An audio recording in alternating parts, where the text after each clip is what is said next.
Well, I had a lot of trauma in childhood, and we can go into that later. But when I was in my late 30s, I started to realize that maybe my childhood is still affecting me to this day.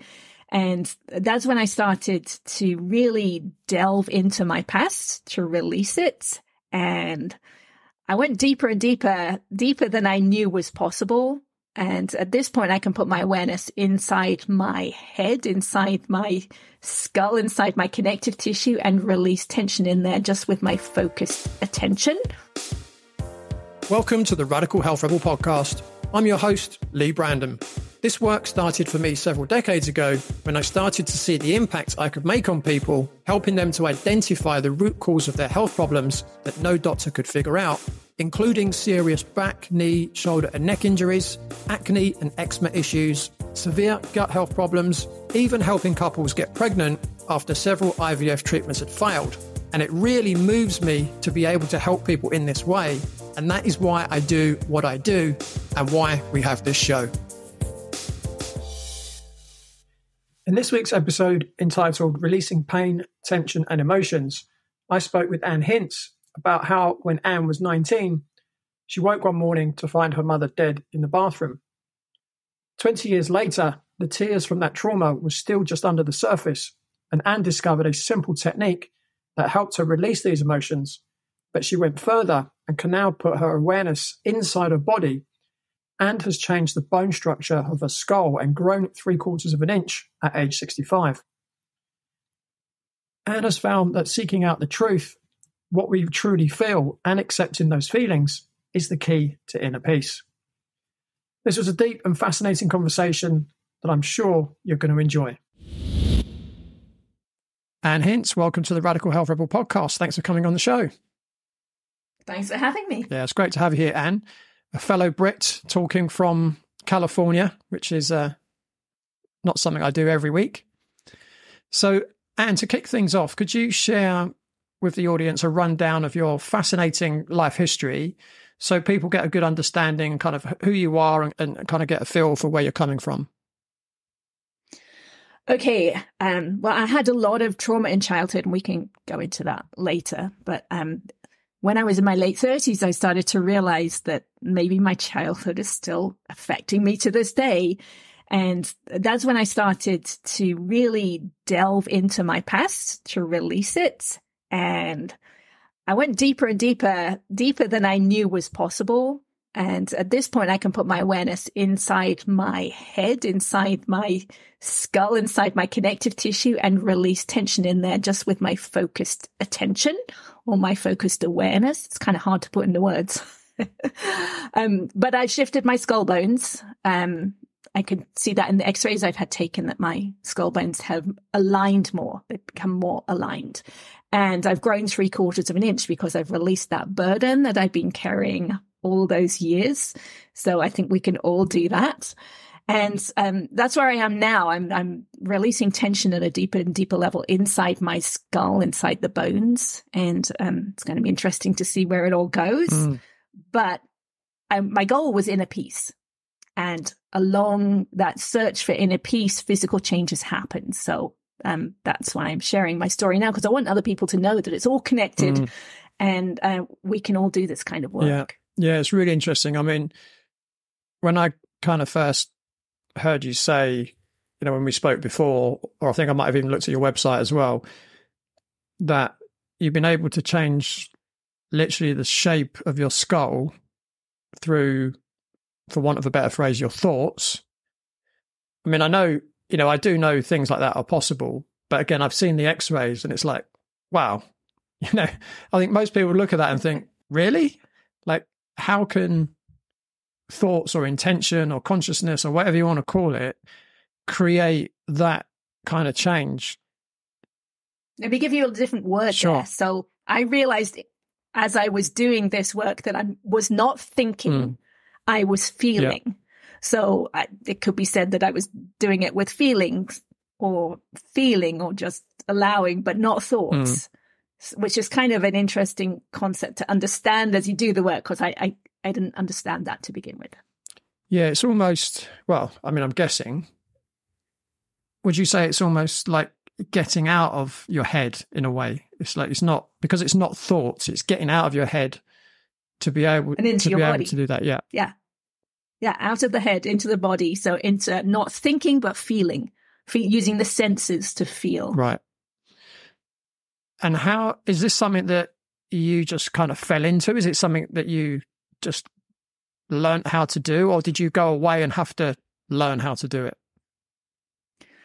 Well, it was very much a self-learning process, but it began with going to a doctor's appointment, and the doctor recognized I was more stressed than I should be. Now, he was a holistic physician, right? So he had more tools in his toolbox than many physicians do.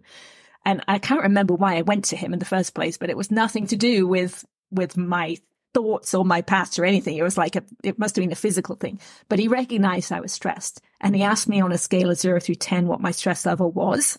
And I told him 8, which was high. I mean, I was a stay-at-home mother at the time. I had 2 healthy young boys, right? It shouldn't have been that stressful. But when I said it was an 8, he asked me why.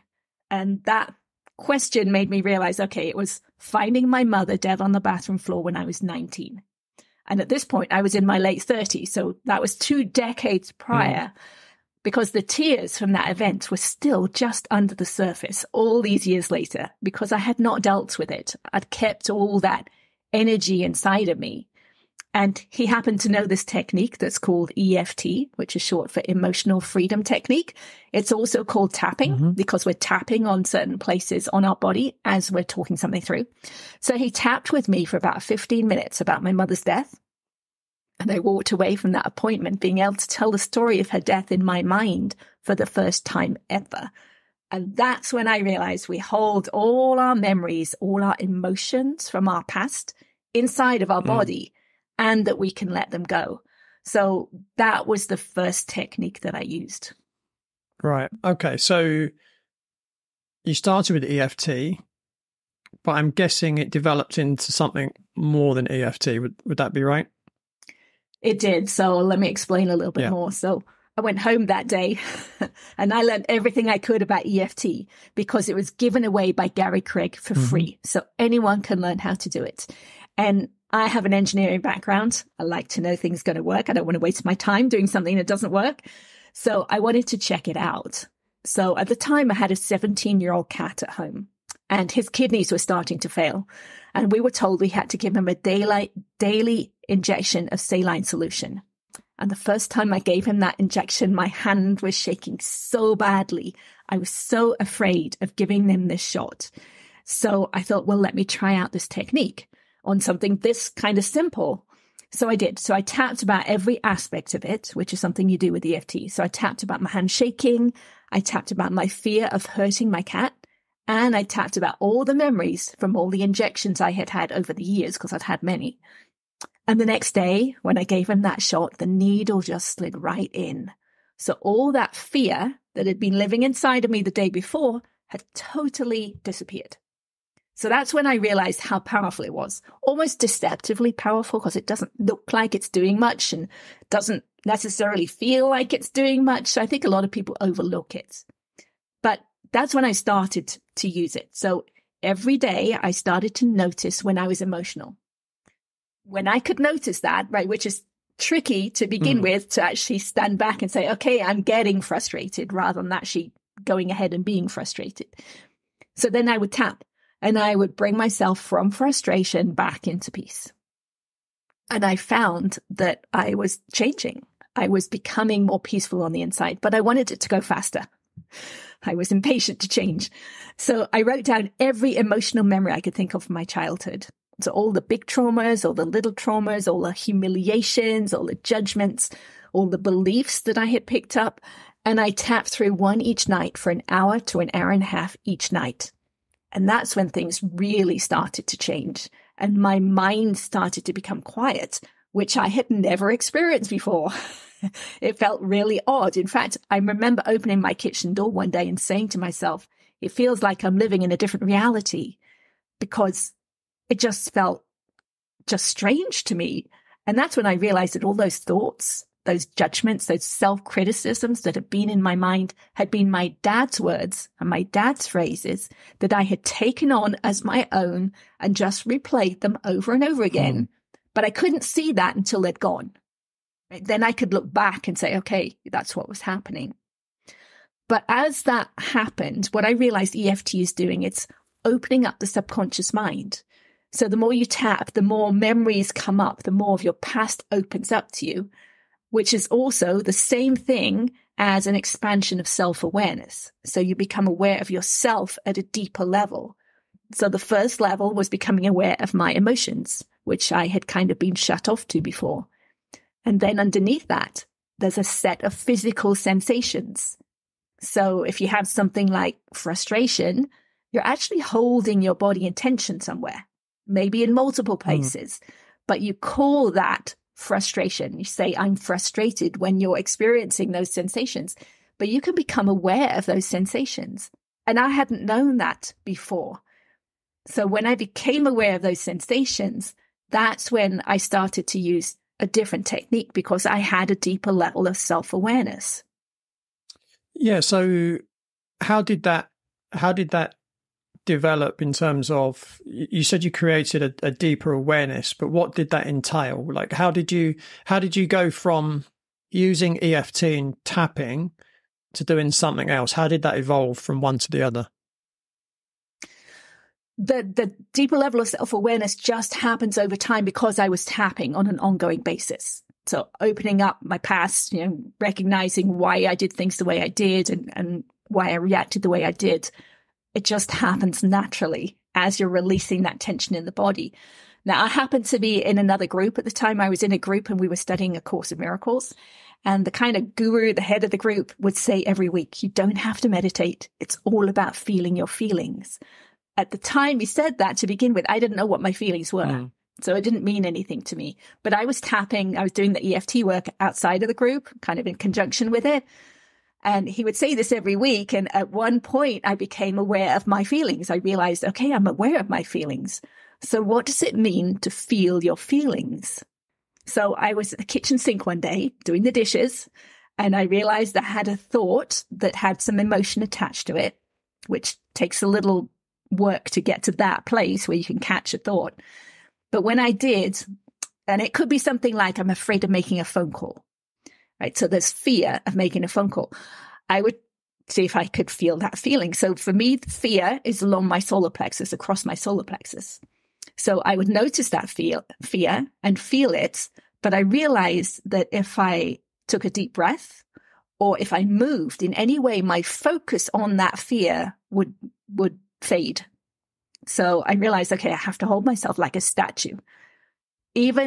Not even take a deep breath, but just notice where the fear was and hold myself like a statue. And I would talk to it, right? So I can focus, I can sense that fear in my solar plexus. And I would say things like, okay, I can feel you there. I can feel the fear right there. I just want to feel you. I just want to allow you to be felt, which is, it sounds fairly easy, but it's so hard to do because we suppress those feelings for so many years. So it took some practice. And the key thing is we're not trying to change it. We're just trying to feel it and allow it to be there. And then I would obviously have to take a deep breath. And then I would think the thought again, I'm afraid of making this phone call. I'd feel the fear again, and it will have diminished slightly. So then I would do it again. And I would do it again and again until the thought no longer has any emotion. So there's no longer any fear with that thought. And then it becomes easy to make the phone call. So that's what I call feeling your feelings. And then I started doing that every day instead of EFT because I've kind of gone deeper. And then in the evenings, instead of working on my past, which I'd done with EFT, I'd lie on the sofa and I would remember collective traumas. So something like 9/11, which we all had our own experience of. I would bring those memories to mind and feel those emotions, which I had suppressed in the past, and just allow the energy to dissipate. So, all along things were starting to change and life was becoming more fun. I was less reactionary. Household was more peaceful. So that was kind of the second step. So do you think if someone could become aware of their emotions, would they be able to, for want of a better phrase, clear the emotion without having done something like EFT first? Do you think that that enabled you to be able to do that? And perhaps without learning EFT, you perhaps wouldn't have been able to, I mean, you might have been able to recognize the emotion, but maybe not to, in inverted commas, clear it. Well, with EFT, you can clear an emotion, but you're just using the word. So we use the word. So maybe we use the word frustration. We might say, I'm frustrated. And we can say that without being aware of those physical sensations. Mm. So we can tap using EFT with the phrase, I'm frustrated, and that will allow the emotion to clear. But it's a different level when you're aware of the physical sensations. Now, some people are aware at that level already, and those people wouldn't need to do the EFT. They wouldn't need to do something like EFT. They'd be able to focus on those sensations and allow them to clear. I was not there. I needed to do the EFT before I could get to a deeper level of awareness. Yeah, so I'm guessing, knowing people as well as I do, that probably most people may well need something like EFT to get to that stage where not only can they recognize emotions, but they're actually able to clear them as well. Would you agree with that? I would agree. Yeah. Yes. Yes. I've come across a couple of people who do have the awareness, but still EFT is beneficial to them to begin with because they haven't developed that power of focus, which develops with using EFT over and over again. So, yeah. Yeah, because I actually remember EFT being quite prominent around, I'm going to say about 20 to 22, 23 years ago. And I think it was predominantly Joseph McCullough that probably popularized EFT, because he used to have articles on his website, because, you know, back then there was no real kind of video or anything like that. Back then it was just articles. And he would have articles on there from, what was his name? Is it Gary Craig? Yes. Yeah, so he would have articles on McCullough's website teaching people how to do EFT, and he'd say, look, this is free. I don't want anything for it, you know. And if I remember right, just talking about EFT specifically for a moment, the points that you tap, they're meridian points. Is that right? They are the ends of meridians. Right. Yes. Yeah. Yeah. So you're covering the body. It's been a long time since I really looked into EFT, but it was very big. You're right. It was very big back then, and it also is now. There are many, many practitioners. The thing, we haven't talked about my third step yet, and we will. But what I've realized, because I can sense inside the body, that all we need to do is find the darkness or find the tension that's in there. And a lot of EFT practitioners have moved more towards the positive, right? Trying to instill the positive. But we don't need to do that. We need to find and release the negative because that's stuck inside in our connective tissue. Interesting. Yeah, I can see how that might have happened. But I guess the challenge for a lot of people, if they're using the technique that you're talking about, is just to be aware of it, but not trying to get rid of it, just to be aware. For most people, it would be quite a challenge. It'd be quite uncomfortable because, and I think it's probably a symptom of modern society that we should never be in any kind of pain, right? It's, if you're in pain, take this to get rid of the pain, rather than, well, what's caused the pain in the first place? Let's deal with the actual cause of the pain. Right? Yeah. We suppress so much. I mean, even thoughts these days, right? People will, just with the positive thinking, right? When we try and think something different than we're actually thinking, we're suppressing what we're actually thinking. And that has energy involved in it, right? It's a thought that has energy. So if we notice what we're thinking and allow it and tap on that thought and allow the energy of that thought to release, then we naturally start to have more positive thoughts, right? We don't actually have to try. We don't have to suppress. They just come naturally because we have what you might call raised our vibration. So as you were speaking then, so you were saying about negative thoughts, but do you see thoughts and emotions as different things? Yes, absolutely. Yes. I mean, emotions are often attached to thoughts, right? But like I was saying, with feeling your feelings, you can separate them. You can release the emotion that is attached to a thought. And that's where freedom comes, right? If we're no longer manipulated by words, right? We can just be at peace wherever we are. And to me, that's the ultimate goal, is imperturbability, to be at peace regardless of what's happening around you. But to get there, you have to notice when you're not.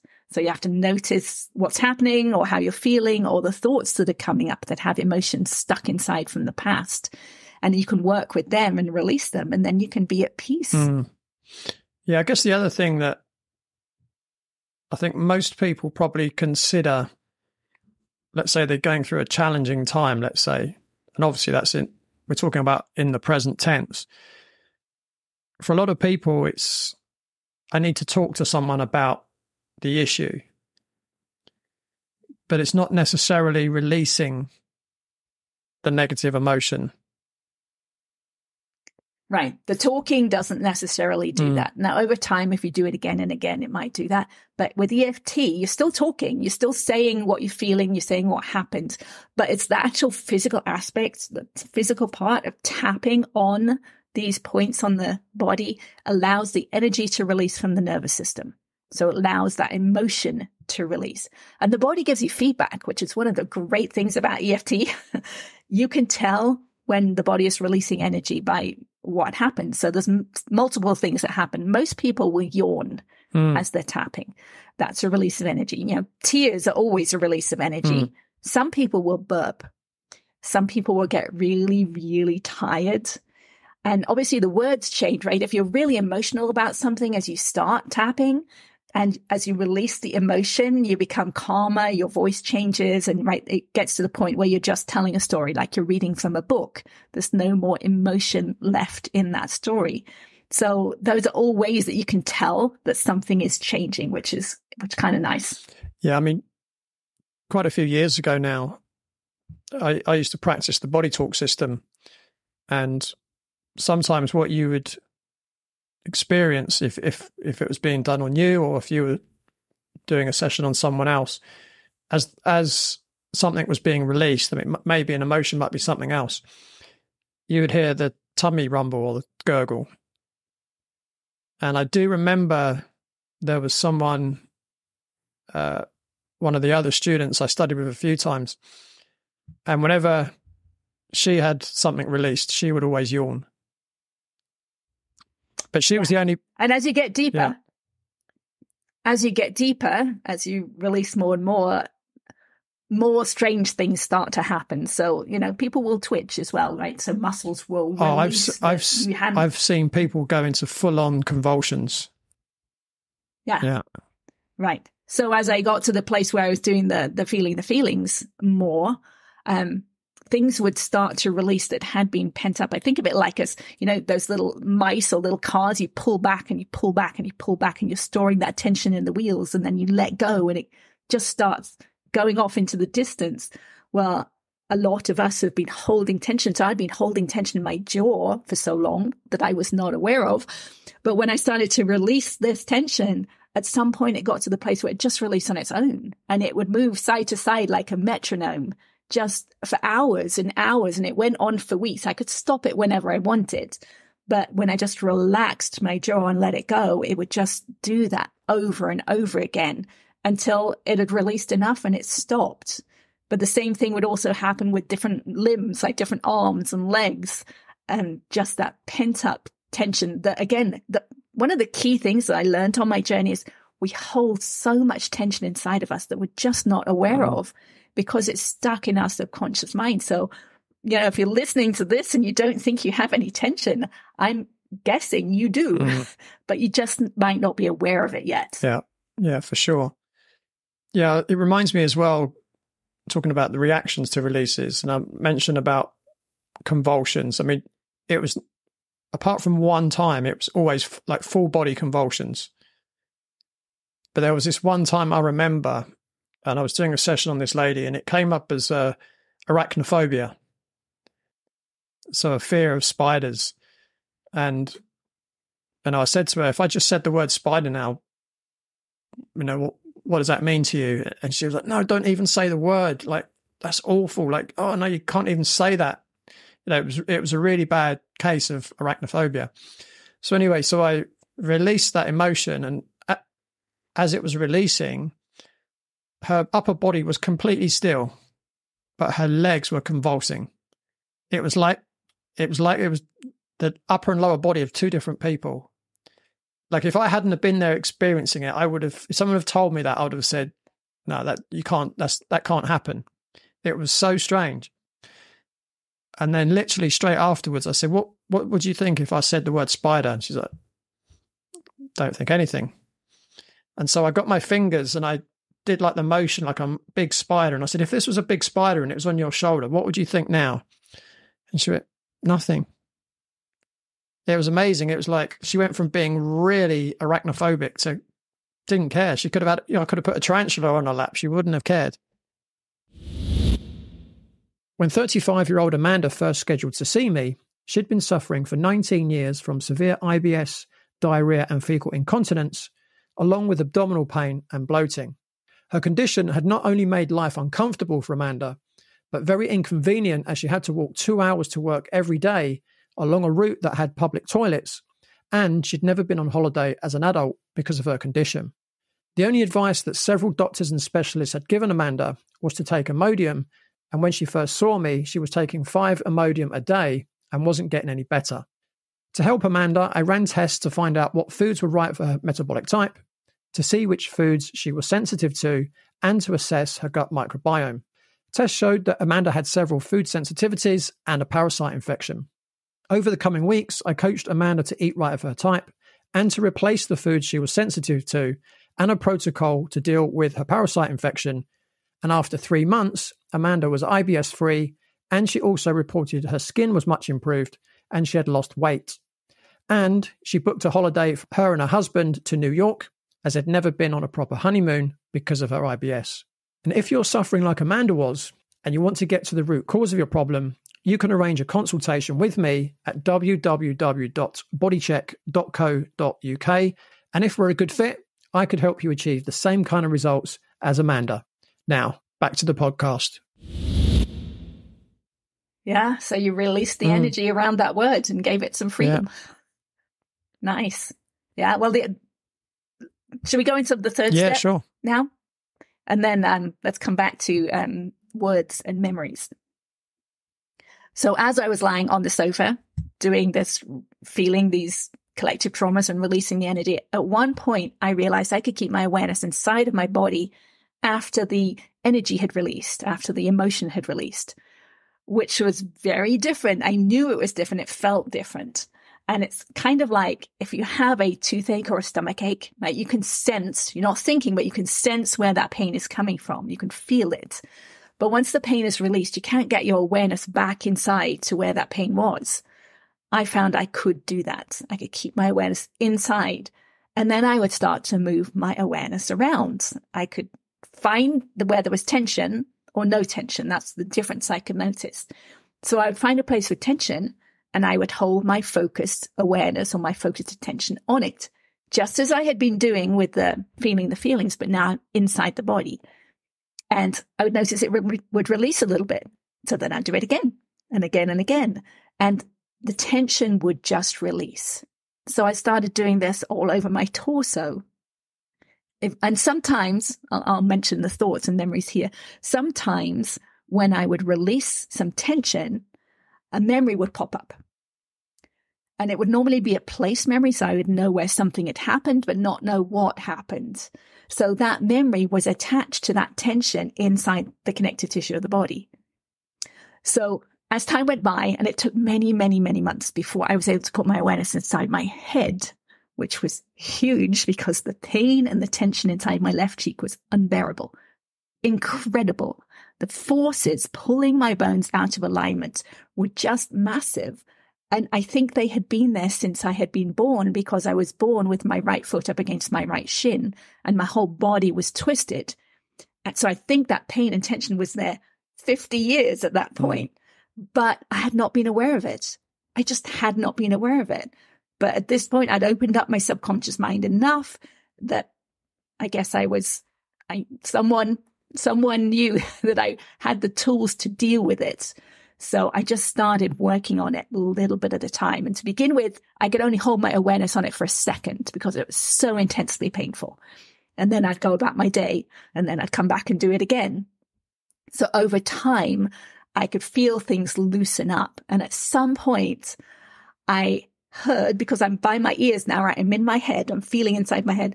I heard and felt something release. And it sounded and it felt like old fabric ripping. Now, I was out at the time in a Starbucks. Oh, wow. And I came home because I was a little concerned what I was doing. I came home and researched it. And I realized that was an adhesion in the connective tissue that was releasing. So I realized I was not hurting myself. So I just kept doing it. And, it would happen more and more often. And it got to the place that I could actually feel my skull bones relax. Now, I had not known they were not relaxed before until they relaxed. And then I knew, okay, they had not been relaxed before, but they're more relaxed now. And I could feel things shifting inside my head, but it wasn't until I had the x-rays taken that I knew myself things were shifting, but I didn't know how much. But having the x-rays taken, and they were just orthodontic x-rays, I could look back and see from the old x-rays, I could see the changes that had happened. So that was really validating for me to see that happen. And I just continued doing that work now. Yeah. What I'd like to do, actually, if it's okay with you, I'll put a link in the show notes of the pictures of the x-rays. So the people listening to this can actually see the x-rays side by side. Okay. I'd love to get a new one taken because it's been 2 years since the last one was taken, but I haven't been able to find anyone who will take similar types of x-rays. Yeah. One question I was going to ask, literally before you said I was in Starbucks, was, do you need to get yourself into a particular state to be able to do that? Like, do you have to go? I don't now at this point. To begin with, I did. To begin with, I had to have my eyes closed. I had to, be able to focus. Now I can do it. I can multitask. I can do it when I'm doing the dishes, when I'm driving, when I'm walking, when I'm watching TV. So it's almost like it's exponential. It's so much easier to do now. And as you loosen up inside, things release faster. So, yeah. Interesting. But to begin with, no. To begin with, you need to be able to focus. So for most people, it would require probably being in somewhere very quiet, perhaps getting into a very calm state of mind to be able to get into that kind of state, if you like. Yeah. And when you go into bed, first thing when you wake up, it's a good time to just feel your body and notice where it's holding tension and try and focus on it. Because it doesn't take a lot of focus. It just takes intense focus. So I only focus on one area for maybe a few seconds before it releases, but it's laser focused intention at this point. Yeah. Have you ever discussed the changes in your skull with someone like a craniosacral therapist? No, I haven't. A lot of people tend to get defensive. Right. My orthodontist thought perhaps that the changes were because of the work he was doing, which, when you can only feel outside of you and you can only do physical manipulation, I can see how that might be a thought. But it's like, when you can feel inside and things are shifting because of your focus, it's like, that's such a strange, silly concept, really. Right. Yeah. Obviously, orthodontics can change the shape of your skull, but you're saying, it's definitely not that because of the work that you do. It's from the work that you've done rather than the orthodontist. Yes. Because I feel the changes happening. Interesting. So one of the things you mentioned or started to mention, I think, when we talk about EFT, you were saying, a lot of people now are looking more at the positive rather than necessarily like negative thoughts and emotions. And that, I guess, relates to the law of attraction, right? And I know you have a different way of thinking about the law of attraction. Could you explain your take on it? Yes. As I went through this journey, I really wanted to understand what people were talking about, because there's so much out there, the law of attraction. There must be something to it.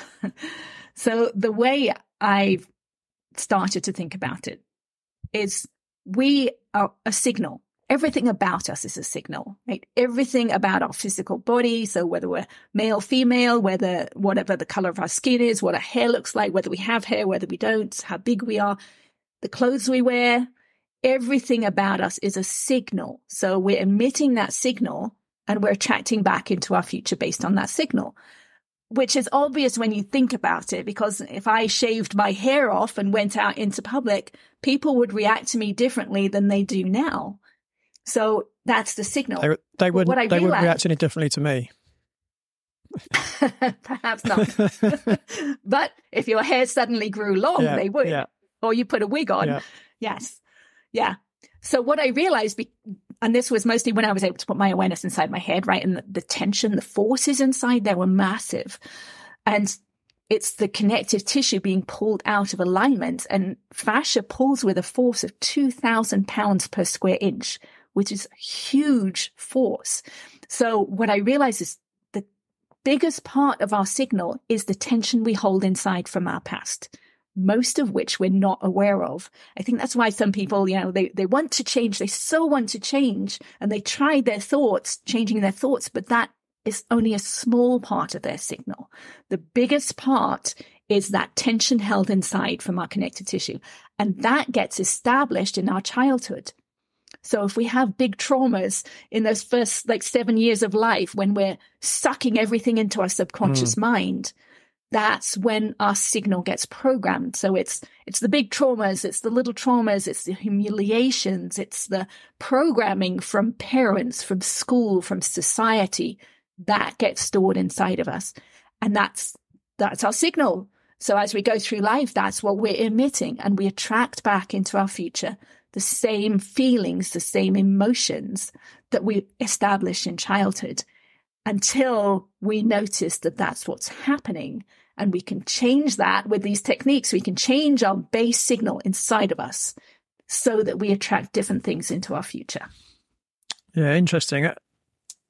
Yeah, as you were saying signal, my word was, or in my head was saying programming, but it's slightly different, isn't it? What you're saying is you're transmitting your programming. Yes, the programming is stuck in our connective tissue and the tension in the connective tissue. And that's like a string on a guitar that's out of tune, right? So when you play it, it doesn't emit, it doesn't feel good. It doesn't sound good. So when we can look at and release that tension, then we're tuning that string, right? Then we're emitting a pleasant signal, right? When we're going to attract something different to us because we've changed our signal. Well, even our DNA is like a transmitter, isn't it? Yes, on a small level, yes. So we're a very complex set of signals. But it fits in with the law of attraction in that we're emitting that signal and we're attracting back into our future based on that signal. I just think there's more to changing the signal than people think. It's not just changing our thoughts, because that's such a small part of it. Yeah, I can see how, certainly from my own experience of myself and working with clients, how thoughts can definitely make a difference, for sure. But then I can also see if someone has trapped emotions, that's still going to be a massive limitation on thoughts, regardless of how positive you might think. And still that's going to create a better vibration than thinking negatively. But then if there's negative emotions that are subconscious to the person, which they nearly always are, then if they're creating that tension in the body, unless you release that all the positive thoughts in the world will only take you so far. Would that be your take? I think of it a little bit differently. And so you were mentioning that maybe the thoughts create the feeling. I didn't quite say that. Okay. But anyway, carry on. Let me continue. Yeah. Right. So I think we tune into the thoughts. So based on our signal, we tune into different thoughts. And as we release the tension, we tune into different thoughts, right? Maybe more positive, naturally more positive thoughts. Yeah. But if we still got that tension in for us from our past, we're going to tune into different thoughts. We're going to naturally think maybe more negative thoughts until we've changed our insides, until we've changed that tension. And then those thoughts are no longer there anymore. That's why I could tell that my dad's thoughts weren't there anymore, because I had released them from inside of me. So then they just didn't come back anymore, which was so fun to experience, right? Thoughts that you'd had all your life just didn't come back into your mind anymore. So I didn't have to try and think positive thoughts. I didn't have to try and do anything different. They just weren't there anymore. Yeah, I get what you're saying. So if you think of, if I try and summarize what you've said, if you think of the universe like a mirror, right? And you've got these negative emotions sending signals out, the mirror's going to send those negative signals back. But if you can release the negative signals, it's leaving more space for positive signals that you send out. And the mirror, in this analogy, the universe, is going to reflect back more positivity, if you like. Yeah, somewhat. Yes, definitely on the negative, right? It's a mirror. But as you release that past, it's not that you're emitting more positive thoughts. You're actually just tuning in to more positive thoughts. Right. So that's when I realized, when I'm sensing inside, the tension is dark. It's like a darkness, right? Can sense light and dark inside as well. So the tension is darkness. As you release the darkness, it's light underneath it. It's already light there. So you don't have to do anything about it. It's just naturally there. Right? So you don't have to try and imprint positive thoughts. All you have to do is find the negative and release it. And then I believe you're kind of tuning into spirit, is the way I say it at that point. But once you've got all that tension inside, the signal is distorted. What you're tuning into is distorted through your past. So you can't sense that clear spirit, whatever that is. Right? Do you get what I'm saying? Yeah. So the thing that I'm now thinking, because again, what I see a lot in sometimes clients, not always, but sometimes in clients, but certainly in people that I know personally, is that they'll have some issue, maybe a health issue, whatever it might be. And their conscious mind is saying, I want to get rid of this issue.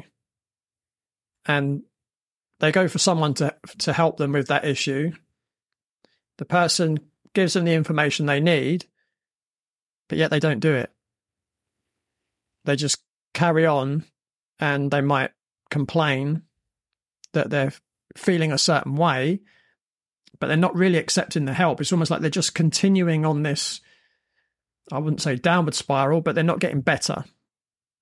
Could you see that being related to having trapped negative emotions?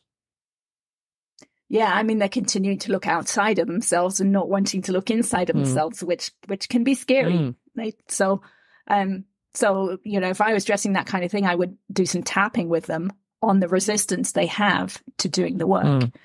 Right? There's some resistance. There's possibly some benefits to them having the issue they're having that they don't want to look at, because that can be really embarrassing to think that there's some advantages to it. So there's all sorts of thoughts and emotions and memories that come up with something like that you'd want to address to release the resistance. And then the willingness to do it would come up automatically. Yeah. Right? They wouldn't have to be forcing themselves. It would just happen. Yeah. Interesting. So on that note, I guess continuing, how can people change their signal to attract a different result? Well, they can do what I did. So they can tap every day. Notice when they're emotional. If they really want to change things, they can go back through their past and release that. If there's something specific that they're wanting that they haven't got, a lot of people kind of use that. They use the law of attraction for that. Then you have to come up with all the resistance to it, right? If you don't have something, but you want it, what is it that you have right now that you don't like, right? That you would use EFT and tap on that. What is your resistance to having it? Why don't you think you have it yet, right? Maybe you're afraid that you don't have enough money, or you're afraid someone will judge you for it. Then you work on those fears and those emotions. And then you can imagine that you have it. And what resistance does that bring up inside of you, right? Do you feel scared to have it? What comes up inside of you? You tap on that, right? If you let go of all that resistance to having this thing, then it will flow to you. Yeah, that's great. But that's one specific thing, right? I mean, in general, if you want to change your whole life and find peace on the inside, then you'd want to work on everything that comes up. Yeah, of course. And since you've been doing this work yourself, you've mentioned a few things already. What would you say the main things are that you've noticed in yourself? Well, the biggest change was finding peace, right? So I'm not reactionary. I'm not judgmental. I'm not critical.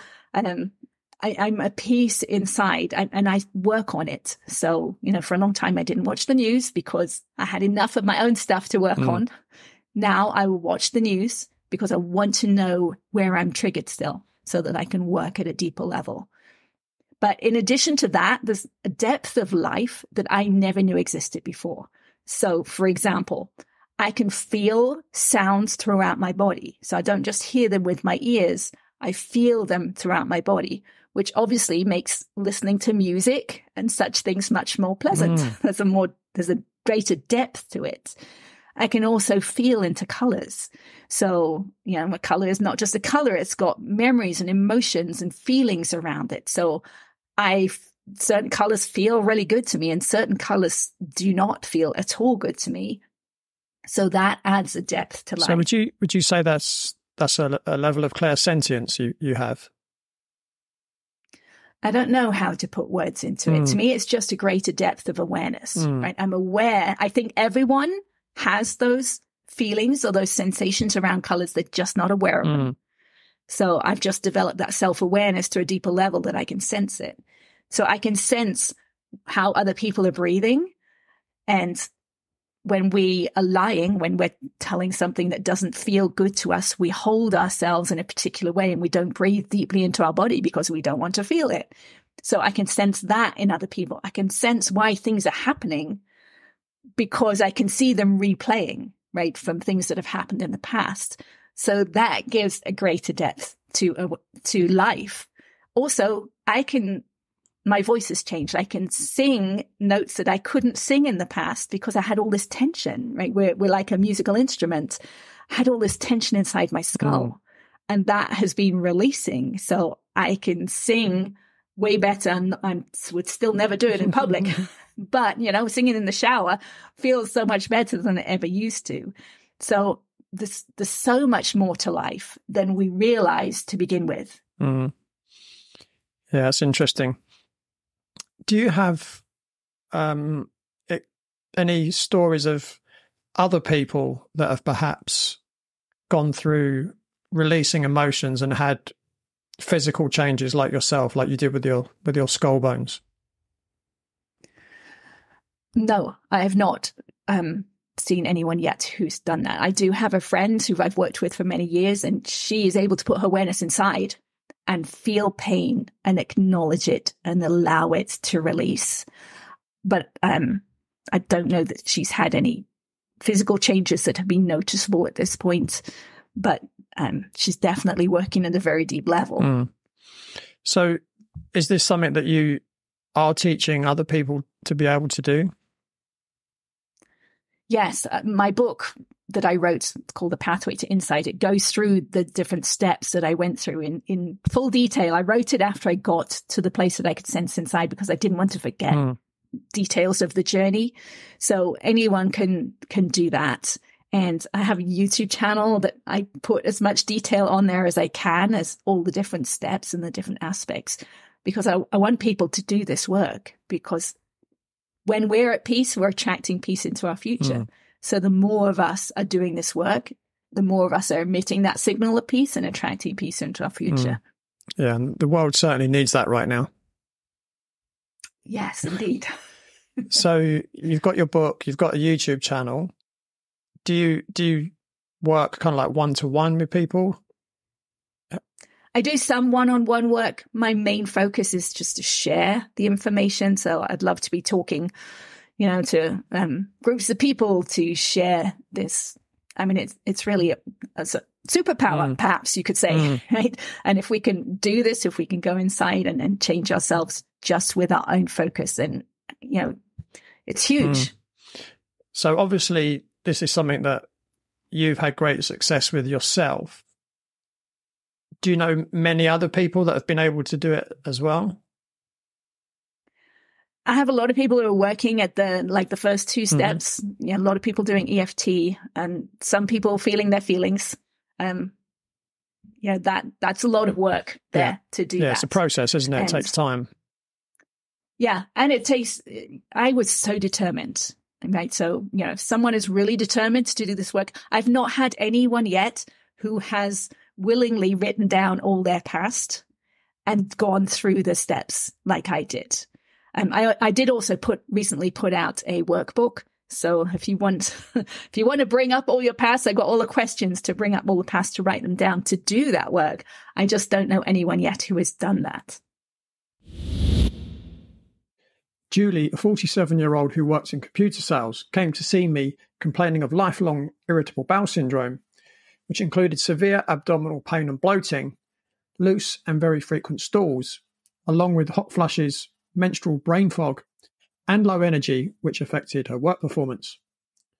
After taking a comprehensive history, plus running some labs, I discovered that Julie had a parasite infection, which may have been causing the loose stools, a methane-producing bacterial overgrowth that was almost certainly causing the abdominal bloating and pain, a leaky gut, low levels of digestive enzymes, as well as eating too many high oxalate foods on her vegetarian diet. So Julie reduced the high oxalate foods from her diet, plus she took a broad-spectrum antimicrobial supplement to help with the parasites and the bacteria in her gut, probiotics to increase her good bacteria and help repair her gut lining. She also took prebiotics to help feed the commensal bacteria, digestive enzymes to improve her digestion, and herbs to help clear the toxic lipopolysaccharides from her system produced by the overgrowth of gram-negative bacteria. At the end of the program, Julie reported that her health had never been better. In her own words, the improvement is staggering. The abdominal pain and bloating was gone. Her stools were back to normal. Her energy was up. She no longer had brain fog or hot flashes, and her immune system had improved as she no longer suffered from frequent bugs and colds. If you're suffering like Julie was and you want to get to the root cause of your problem, you can arrange a consultation with me at bodycheck.co.uk. That's BODYCHEK. And if we're a good fit, I could help you achieve the same kind of results as Julie. Now, back to the podcast.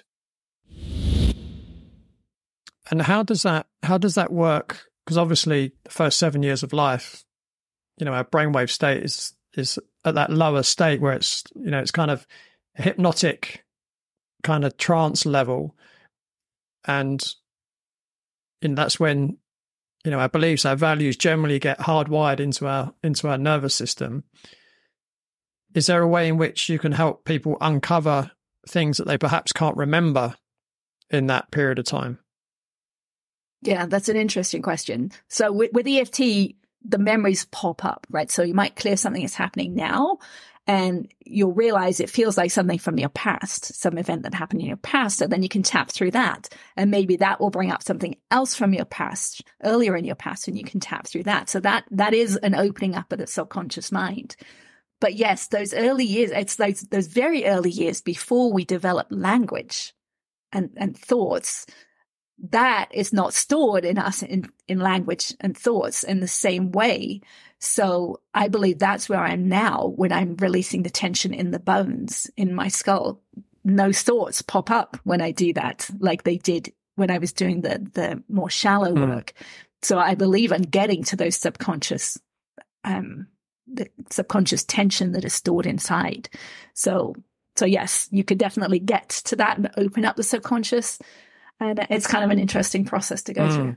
So it's a little bit like peeling an onion, really. So you generally start with more kind of recent issues, if you want to call them that. And then you might kind of go back in time. So like each layer of that onion's getting peeled when I would guess for the majority of people, the real work is really towards the center of the onion in this analogy. Yes, but you can't get there without peeling the outer layers first. Yeah. And even within each individual trauma that happens, right? So with my mother's death, there was the big emotions that were there. And as you release the big emotions, then more details of the events pop into your mind. And then, smaller emotions that happened pop into your mind. So that's like a little onion that you have to peel the layers before you can get inside. It's almost like, I think of it like a wound, a dis-ease on the inside, right? It's almost like an inner wound, and you want to open it up and totally clean it out so that it can heal. And it takes digging deep and looking in all the corners to do that. So obviously you've been on quite a journey yourself from the time you started doing EFT to now. So how long has that been? I started in my late 30s, maybe around 38, and I'm 56 now. Okay. Am I? Yes. So it's about 16 years. Yeah. Or yeah, 18 years. Yeah. Yes. Yeah. So it takes and as I said, takes time. Exponential. Right? Yes. Although having said that, things changed really fast with the serious EFT work. Things did change fast, but still it got faster and faster. And it's a fun journey. A lot of people think looking into your past, right, into your shadow is not nice. What I realized fairly early on is that all those emotions, all those traumas and such are just stored as stuck energy inside of us. That's all they are. They're not anywhere else. They're just inside of us. And all we have to do is acknowledge it and feel it and let it go, and then it's gone. So it ends up being a fun journey because you're releasing tension that's been stored in the body for decades. It has to feel good, and it does feel good. So it got to the place where it's like, I didn't want to do anything else. It was so fun. Just let me continue this journey. And I'm still there to this day. Yeah, I guess there's a lot of fear around, poking the beehive, so to speak, because again, it's kind of a modern day thing that, you should never feel uncomfortable. Everything should always be like a bed of roses kind of thing. So to actively seek out negative emotions is not something that most people, I wouldn't say not willing to do, but are not comfortable doing. Right. Or don't even know the benefits of it. Right. They because we're told, like, think positively, right? What's the good in that? And they don't realize that that's actually suppressing what's inside. So I think of it, this is getting a little spiritual here, but I think of it in terms of our soul. I'm looking through the connective tissue, right? When I'm sensing inside, I believe I'm sensing through the connective tissue. And I believe our soul is tied in through this tension in the connective tissue. And as we release that, we're allowing our soul to feel free, to feel comfortable inside our body. And I think once it feels comfortable inside the body, it's going to stay in the body for longer, right? So why not do it? It's almost like that phrase I think Jesus used, to die before you die, right? So looking at your past and releasing all of your tension is almost allowing you to die before you die. Because I believe when you die, you kind of pull out of the body. And so you have to experience it then because it's stuck in your body. Yeah. So you will experience it then. Yeah. So why not experience it now and release it now and allow your soul to be totally free and comfortable in your body? Yeah. Yeah. Makes sense. So again, I know you mentioned meditation earlier. What's your thoughts on meditation? There's so many different forms of meditation, right? So it's a little hard to say that. I mean, some people say that what I'm doing now, when I'm feeling inside my body, I'm releasing the tension. They say that is meditation. I don't really call it that because, that word doesn't fit with it to me. But there is a form of meditation called Vipassana meditation. I do that. Which is where you're sensing inside the body, right? You're feeling inside the body. Yeah. That is more along the lines of what I'm doing. But a lot of people think of meditation as quieting the mind, which is opposite to what I was doing, right? Because that's you're trying to let thoughts just like float away, right? I'm trying to catch the thoughts and tap with them or feel them and release the energy behind them. So I do believe when you look in terms of the law of attraction, in terms of being a signal, meditation is good, right? Because in the moment of meditating, you're at peace. You're emitting a more peaceful signal than normal, and you're attracting more peace back into your future. But that form of meditation, just using the mind, is not changing the physical body, which is what this work is doing. So this work is changing it at a deeper level and a faster level. Yeah, it's interesting you mentioned Vipassana because that is what I do every day. And it's quite interesting because now I'm almost relating a bit more now to what you was talking about right at the beginning, because obviously during Vipassana, you're scanning your body and you're recognizing which bits feel good, which bits don't feel good.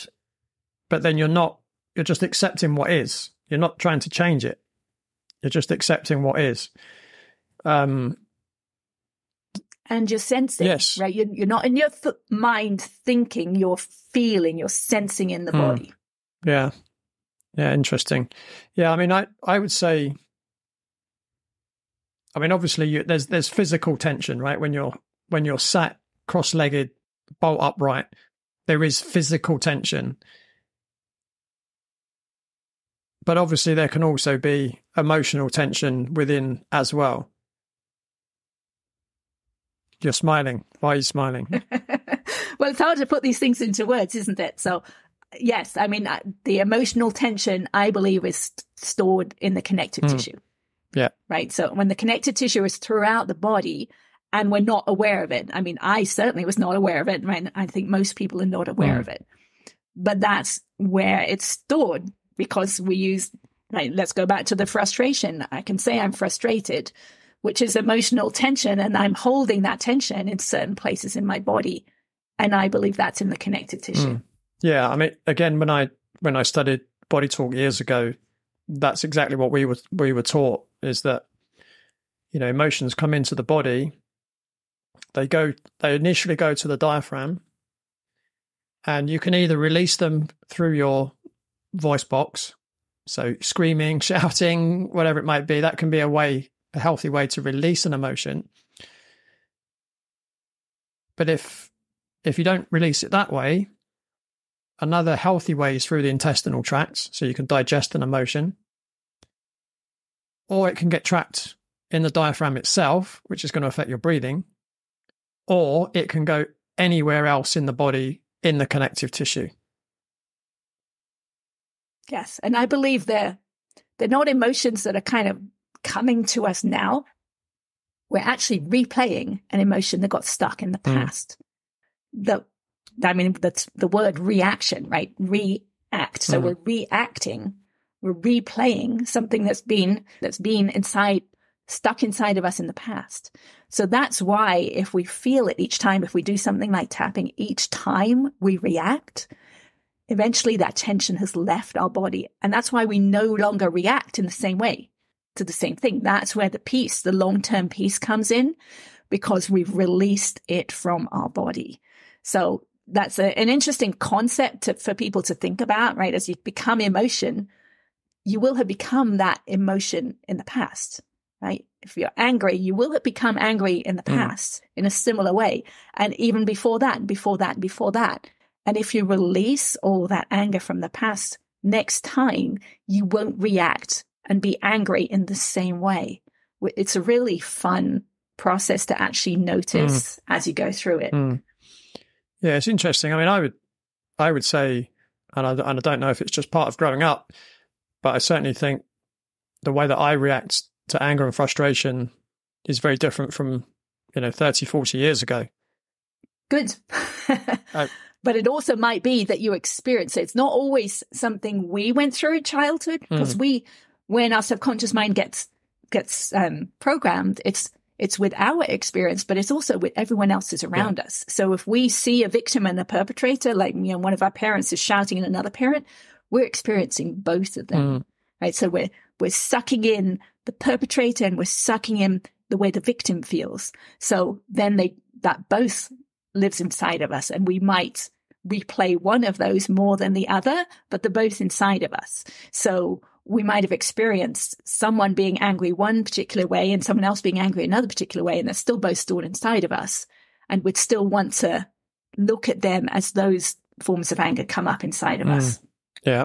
I mean, looking back over the last 3.5 years, I can openly say I felt a lot of anger and frustration from what I've seen going on in the world over the last 3.5 years. But I'm completely aware of it. Good. Are you aware of how it feels similar to something from your past? I'd never thought of it that way, but I'm sure if I sat down and did that, I would be able to, I would imagine. It's an interesting thing to think of. I mean, here in the States, we have former President Trump, and he's been a huge trigger for me because he so much reminds me of my dad and my brother. Same characteristics, bully, criticizing people, calling people names, all those things just remind me of two people who are very close to me. So that means that I can do a lot of work around that. And I have, and I keep doing it, right? Every time something comes up, I can work on that. And he is in my life to bring up those memories and those feelings in my life so that I can recognize them and release them. Yeah. I mean, talking about the world, what do you think this kind of work that you do could do for the world? I think it could change the world. I mean, I think it could bring about peace if we release all the negative inside of us. What I don't know is whether it needs one person to do it, right? It's a universe. So it's a universe, it's a verse of one. So do other people, how many people need to do it? I don't know, but I encourage you all to do it so that we don't have to consider that, right? You might be the one. So if we find ourselves, if we can get ourselves to peace regardless of what happens, that's what we're attracting into our future. And I think we all need to do that. And that means being at peace around everything that's happening, right? So if we get riled up over climate change, we need to do something like tap on how we feel, right? The frustration or whatever, the sadness, whatever it is we feel around climate change, bring ourselves back to peace. Then we don't need to attract those same feelings again, right? So if we do the same things about wars that are happening or politicians and things that are happening around us, it's not just our personal life, right? We can do it on anything we're feeling about anything. If we can be at peace with whatever's happening around us, then we're attracting peace into our future. Yeah, it's interesting. I mean, people that know me will know that I've been quite outspoken, let's just say, the last 3.5 years of what's been going on. And when you were speaking then, what was also coming into my mind is that actually sometimes negative emotions can actually have a very positive purpose. So as an example, and I mentioned I've had a lot of anger because of what's been happening in the world for the last 3.5 years. But what that anger has done is motivated me to try and do something about it. Whereas I feel if I just say, oh, well, it's not a problem for me, then I won't actually take action. So I think sometimes, fear can be a great emotion to have in the short term. If you're crossing a road and a truck's just about to hit you, right, that fear is going to make you move fast so you don't get hit by the truck, right? So, so emotions are purposeful sometimes, or all the time. But I guess the problem is when it's an old emotion and it's stuck in the body and it's causing a problem now, when it's actually something that happened 45 years ago. Yeah. So let me ask you a question. So what if you had tapped on that anger and allowed the anger to dissipate, and you just allowed what to happen? Well, I think a lot. If I hadn't have taken the action that I'd taken, there would be a lot. You might still take the action. The anger just wouldn't have been part of it. Right. Possibly. Yeah. It's kind of hard to know until you do the work, right? And then see things shift. It's hard to really understand what can change, but things can change. Yeah. I guess, I don't know, I'm thinking out loud, but I'm kind of thinking without the anger, there would have been no motivation to take action. Perhaps, but things might have happened naturally anyway, right? It might have just flowed rather than kind of pushing yourself into something. It might have just been a flow. Something might have just happened. It was definitely naturally. flowing. There was no kind of, it wasn't, I need to do this. This was like, I'm doing this. It was like, I had no choice. It was like, almost like something was flowing through me. It was almost like it wasn't even me. It was something that I couldn't not do. Not just... Yeah. So, I mean, you can't go back and do it again, right? It would be really interesting to have that experience and then to go back and tap on the anger and see what was different if you would be at peace. I'd say what may have been a more positive outcome. So just to backtrack a little bit, the last 3.5 years, I've called out every lie before it even happened, or before, people knew what the real truth was. And even all my speculations, I was 100% right. Even though people were calling me all kinds of names, telling me I'm dangerous and a conspiracy theorist and all this kind of stuff. And because of the anger and the frustration, I think sometimes my messages rubbed people up the wrong way. So rather than getting people to listen to what I was saying, they were just attacking me. And I think potentially without the frustration, without the anger, there probably could have been a better outcome. Yeah, you might have used different words. Yes, I would have done. Right, that wouldn't have rubbed people. I would have done. Yeah, I would have. And I think the other thing was I felt my messages need to be urgent because I could see people were doing themselves a lot of harm, right? And I don't like it when people are being taken advantage of and people are being hurt by people that know exactly what they're doing. So I was trying to warn those people that didn't really know what they were getting themselves in for. So there was also that sense of urgency, which probably didn't give me the time to sit down and think, oh, how's that going to sound when I put that message out? Because that anger and that frustration was in the message. Yeah. And then those emotions do that to us. They kind of put blinders on us and we're not able to see from other perspectives as well, right? So if you'd released that emotion, you might have been able to think more and understand more how other people would have been able to take it. A bit more of an empathetic message. Yeah. And that's one of the things that I've noticed as well that I forgot to mention is because every time I released something somewhere, it would also release tension in my neck. I mean, the neck is so much a part of us, which I had never realized before. But as the tension is released in my neck, I can physically move my head in different perspectives than I had ever been able to before, which also reflects mentally, right? I'm able to put myself in other people's shoes in ways that I had not been able to do before.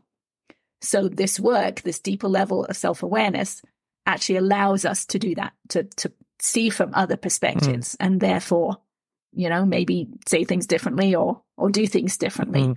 But that's another interesting change. Yeah. Now, one thing that I definitely believe in is that everything happens for a reason. What's your view on that statement? Well, it's based on what we talked about with the subconscious mind being programmed in those early years. That is why things are happening, is because it's stored inside of us. So if we keep doing the same thing over again, we keep experiencing the same thing over again, just go back in your mind. What does that feel like from your past? What does it remind you of from your past? And that is why it's happening, because it's just that stuck energy inside of you from your past. And you need to look at it and change it and release it. Then different things start happening to you. So yes, it's there for a reason, and everything's happening for a reason. But you can change that and let the reason be different. Let the reason be that you're tuning into spirit or your higher self or whatever you want to call it. Let that be your reason rather than your past. Yeah, interesting. And do you think, so you mentioned earlier that you kind of feel that the soul in a way is connected to the connective tissue of the body. Do you feel that in terms of our soul's development, if that's a thing, that potentially the same issues, so, and again, I definitely believe we have more than one life, and I believe the soul takes on numerous bodies. I don't know if you believe that or not, but I'm going to ask you the question anyway. If then, say for instance, your soul pass, you as a person, you pass, your soul obviously continues, it's eternal. You take on a body. Do you think once you take on another body, you're likely to attract the same negative emotions or same experiences if you haven't dealt with it in the previous physical body? Yeah, that's really interesting. Okay, there's lots of parts to it. So I know I'm not my body, right? Because I can see inside from one place to another inside of my body. So I cannot be my body. I have to be inhabiting my body. So I know without doubt that I am a soul inhabiting my body. And I believe we probably come in through the pineal gland. When I'm looking inside, I'm looking from somewhere in the center of my skull. So when you say look, is that different from when you feel? Sensing. Right. It is feeling, but I can sense the tension. I can sense the light and darkness. So, yes. So I'm looking from there, and I think as we leave the body, we go out of there. So I don't know that we inhabit more than one body at the same time. I just know that I inhabit this body, and as I think as we leave, we release everything. Right. That was stuck in this body. So release all those emotions and those tensions.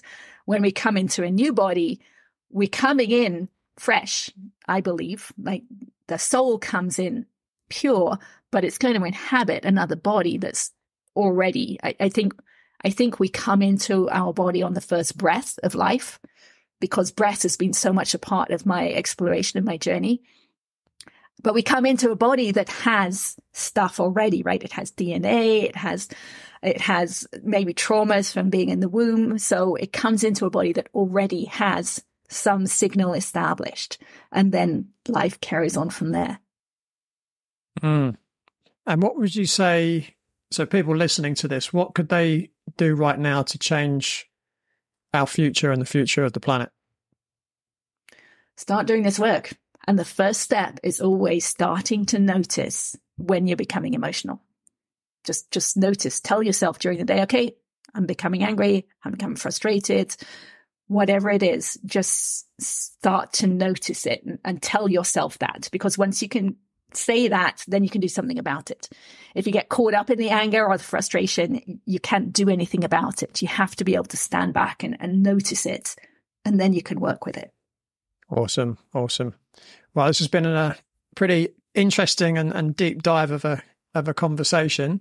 But what's next for you, Ann?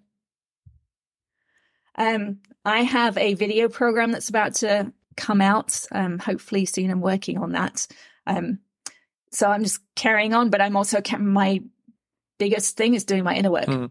It's like that's what I'm continuing to do to see where it goes. But along the way, I'm trying to help people understand this path that I've been on and the understanding I have now. So I'm fairly active on Facebook and YouTube. I put out a video once a week, which is also pretty deep. I love deep conversation. So Great. And I'll make sure all your social media and everything's on in the show notes as well. Thank you. Awesome. I loved the conversation, so this has been great. Yeah, I've really enjoyed it. Really want to thank you for sharing your wisdom with all of the listeners. Thank you. So that's all from Anne and me for this week. But don't forget, you can join me same time, same place next week on the Radical Health Rebel podcast. Thanks for tuning in. Remember to give the show a rating and a review, and I'll see you next time.